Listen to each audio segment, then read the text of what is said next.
cold out. Hey, Cornerstone, welcome to the connection this week. Thanks for joining us. Well, I'm pretty sure it's snowing down there. It's snowing up here too, and I'm not quite sure why I'm outside.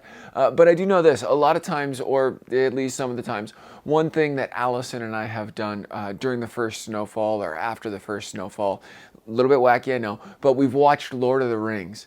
Don't get me started on the fact that the first movies of that came out more than 20 years ago now. But we've said, okay, we like the Lord of the Rings trilogy. We like those movies. We don't want to watch them all the time, but once that first snowfall comes, we're gonna watch the Lord of the Rings again. And one thing that is amazing to me about something like that is that we've watched it a bunch of times. But oftentimes, each time we'll watch it again, we see something new or different or a little bit different angle on the story.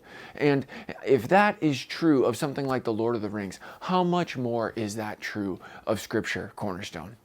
We are coming into Advent right now, and I just want to encourage you again to bring resources to bear on your life that will help you step into the story of Advent again. I've got a couple of examples here. These are just different Advent devotionals that I have. This one I picked up this year. It's from Sinclair Ferguson. Love Came Down at Christmas, and I'm looking forward to diving into that and seeing some of the ways that he approaches the story.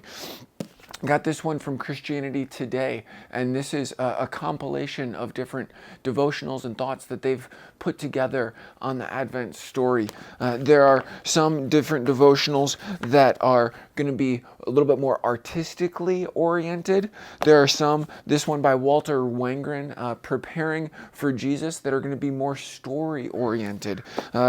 Some that are going to be from one person, like we got Dietrich Bonhoeffer here, talking about God in the manger. Some are from a number of different people, like this one, Come Thou Long Expected Jesus, compiled by Nancy Guthrie.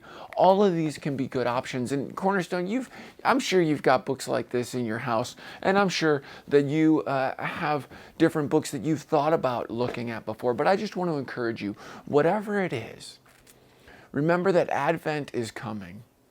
And remember that God is inviting you into the story again.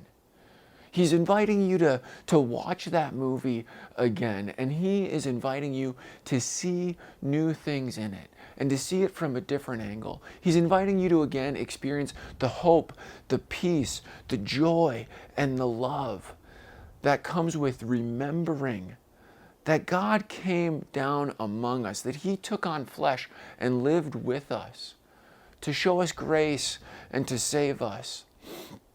So this Advent, Cornerstone, I just want to encourage you to figure out what the resources are. It doesn't have to be perfect, whatever it's going to be for you and your family, but what are the resources that you'll use to step again into the story?